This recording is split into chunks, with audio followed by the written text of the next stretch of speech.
আজকে একটা special date, বছরের শেষ দিন প্লাস আমার জন্মদিন। যাই হোক, আসসালামু আলাইকুম, আমি মনি, আমার পুচুদের মা। আজকে আর এত দ্রুত কথা বলবো না, কারণ অ্যাটলিস্ট বছরের এই দিনটা নিজের জন্য, নিজে যেরকম সেভাবেই নিজেকে প্রেজেন্ট করতে চাই।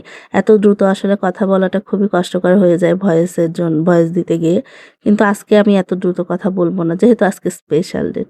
আর এই হচ্ছে আমার ট্যাবলেট ক্যাপসুল যা করে আর কি। তো বছরে এই দিনটা বেশিরভাগই আমার বাবার বাড়িতেই থাকা হয়, যেহেতু ডিসেম্বরের শেষ দিন আর জোহার পরীক্ষা থাকে না, বাবার বাড়িতে ঘুরতে আসি, এজন্য স্পেশাল ডেটটা বাবার বাড়িতেই কাটে, হাজব্যান্ড ছাড়া।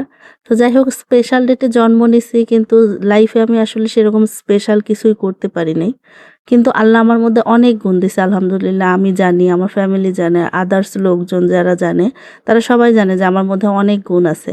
কিন্তু গুণটাকে আসলে কদরের জায়গায় হয়তো ঠিকঠাকভাবে প্রেজেন্ট করতে পারি নাই। তো সেরকমভাবে আসলে আফসোস নাই, কারণ যতটুকু আছে, যা আছে আলহামদুলিল্লাহ। হয়তো স্পেশালভাবে কোনো কিছুতে নিজেকে ইনভলভ করতে পারি নাই বা কিছু পাই নাই, সেটা নিয়ে আফসোস করে তো লাভ নেই, তাই না? কারণ ভাগ্যের ওপরে তো বেশি দূরে ওঠা যাবে না। আমার মধ্যে আল্লাহ গুণ দিছে, এতেই আলহামদুলিল্লাহ। তো এই যে দুপুরের খাবার দাবার পিঠা করছিল আম্মু, স্পেশাল ডেটের খাবার দাবার। আব্বু আমাদেরকে রেস্টুরেন্টে নিয়ে খাওয়াবেও, কিন্তু আজকে তো হচ্ছে সব কিছু বন্ধ, সরকারি ছুটি ঘোষণা করছে। তো সেজন্য আর হয় নাই। আবার আব্বুকে অফিস থেকে জরুরি ভিত্তিতে একটু ফোনও দিয়ে নিয়ে গেল, হয়তো তার অফিসের কোনো কাজ আছে। তো গত রাতে এত সুন্দর পিঠা বানানোর সময় চাঁদ দেখছি। আর আমাদের এই যে বাঁশঝাড় আছে একটু, সেই বাঁশবাগানের মাথার উপর চাঁদ উঠেছে ওই সেরকম।